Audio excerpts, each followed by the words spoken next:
Iki gitondo turabashuje mu izina rya Yesu. Tugiye kuvuga ku ijambo ry'Imana gato cyane. Na magambo dushaka kuvuga kuri itariki ya 8 y'ukwezi kwa 11. Ni ijambo rihindura ubuzima, ni ijambo rigira aho rikura umuntu, rigira naho rigira gute naho rimugeza. Yesu ashimwe cyane. Aka kanya rero tugiye gusoma amagambo aboneka mu gitabo cy'umwanditsi Esther, cy'umuhanuzikazi Esther, ngo ibice 6 ku murongo wa 11 haravuga ngo iryo joro umwami abura ibitotsi, niko gutegeka ko bazana igitabo cy'ubucurabwenge bagisomera umwami.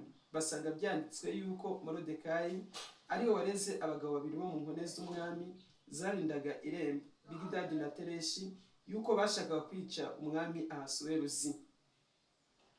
Umwami arabaza ati, mbese Morodekayi hari ishimwe cyangwa icyubahiro yahawe bamwitura ibyo? Abagaragu b'umwami b'abahereza baramusubiza bati, ntacyo yahawe. Umwami arabaza ati, ninde uri mu rugo? Kandi ubwo Hamani yarahagaze imbere mu rugo ibwami, azanywe no kuvugana n'umwami ngo amusabe kumanika Morodekayi ku giti yari yamwiteguriye. Abagaragu b'umwami baramusubiza bati, Hamani niwe uri mu rugo. Umwami ati, nuko umwami aravuga ati, nazi. Nuko Hamani araza. Umwami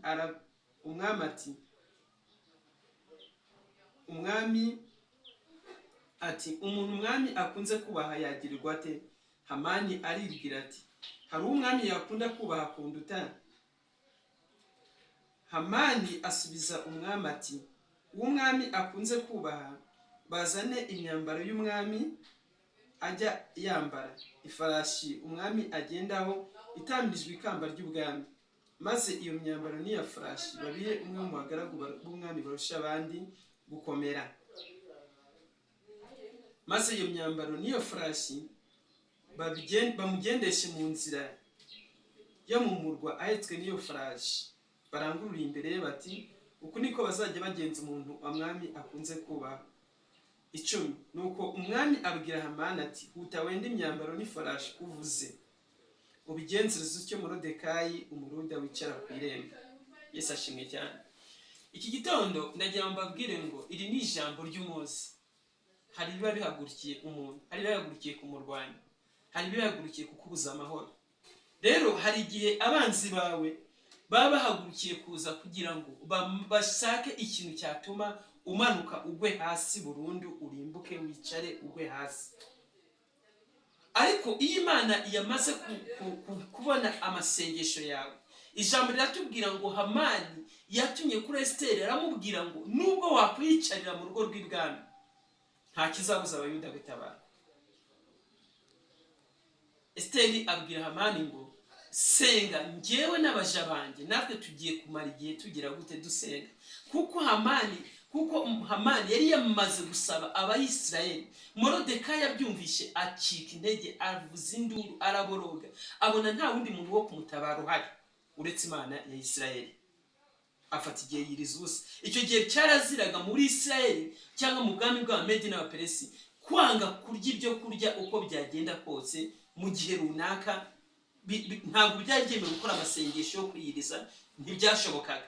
Ariko kuko Imana yari bashyigikiye, bariyirije birashoboka, ndetse n'umwamikazi ariyiriza birashoboka. Hamani wari uhagurukiye kurwanya ubwoko bw'Imana, wari uhagurukiye kurimbura abantu b'Imana, aza mu gitondo aje gusaba kugira ngo amanike Morodekayi ku giti yari yamwiteguriye.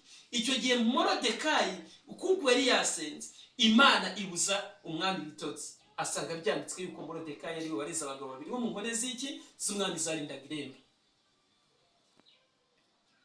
Arangije aho kugira ngo aze avugane n'umwami kumanika Morodekayi, ahubwo yatembereje Morodekayi amuzengurutsa amuzengurutsa mu murwa ahetswe n'ifarashi, arangurura imbere yiwe, aravuga ati, uku niko bazajya bagenza umuntu umwami akunze kugira gute, umuntu umwami akunze kubaha.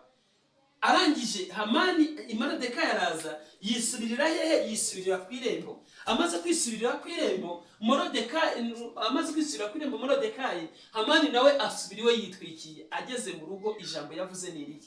Ijambo yaravuze ati, yabwiye umugore we Zereshi n'inshuti ziwe, arababwira ati, nagiye ngiye kumanika Morodekayi, ngiye kumusaba kumumanika, ariko byarangiye niriwe muzengurutsa mu nzira ndangurira imbere ko ariko bazajya bagenza umwami akunze kuba. Iyo hamani ari umuntu ufite ubwenge aba yaramenye ubwenge akagenda agasaba imbabazi.